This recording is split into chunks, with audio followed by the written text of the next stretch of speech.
મુખ્યમંત્રી ભૂપેન્દ્રભાઈ પટેલે કન્યા કેળવણી મહોત્સવ અને શાળા પ્રવેશોત્સવ 2025 અન્વયે કચ્છમાં આવેલ રાજ્યના પ્રથમ સરહદી ગામ કુરનમાં આવેલ પ્રાથમિક શાળાની મુલાકાત લઈ નાના ભૂલકાઓને શાળા પ્રવેશ કરાવ્યો। મુખ્યમંત્રીએ કુરન ખાતે નવનિર્મિત પ્રાથમિક શાળાનું લોકાર્પણ કરી શાળા પરિસરની મુલાકાત લીધી। મુખ્યમંત્રીએ વર્ગખંડમાં બાળકો સાથે ગોષ્ઠી કરીને તેમને શાળાએ નિયમિત આવવા જણાવ્યું।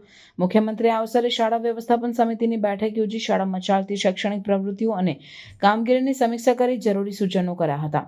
તેમણે જણાવ્યું હતું કે બાળકો ભણી અને આગળ વધે તે જોવાની જવાબદારી શિક્ષકોની સાથે વાલીની પણ છે।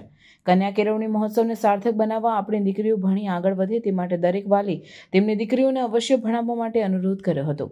વધુમાં કુરન ગામમાં ભણી ગણીને કેટલાક લોકો ડોક્ટર, એન્જિનિયર, શિક્ષક, આર્મી વગેરેમાં નોકરીમાં જોડાય છે તેની પૃચ્છા પણ કરી હતી।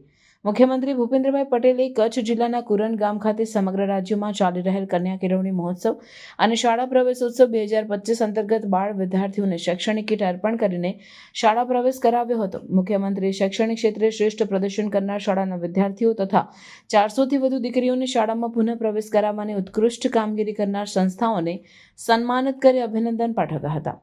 મુખ્યમંત્રીના વરદ હસ્તે આ અવસરે કચ્છ જિલ્લાના વિકાસને નવી દિશા આપવાના હેતુથી નાગરિકોના ઇઝ ઓફ લિવિંગમાં અભિવૃદ્ધિ કરતા રોડ, મામલતદાર કચેરીઓ, સ્ટાફ ક્વાર્ટર્સ, સબ રજિસ્ટ્રાર કચેરી, શાળા વર્ગખંડો, પ્રાથમિક આરોગ્ય કેન્દ્રો અને વેક્સિન સ્ટોર સહિત વિવિધ વિભાગોના કુલ 107 કરોડથી વધુના વિકાસ પ્રકલ્પોનું લોકાર્પણ અને ખાતમુહૂર્ત કરવામાં આવ્યું હતું।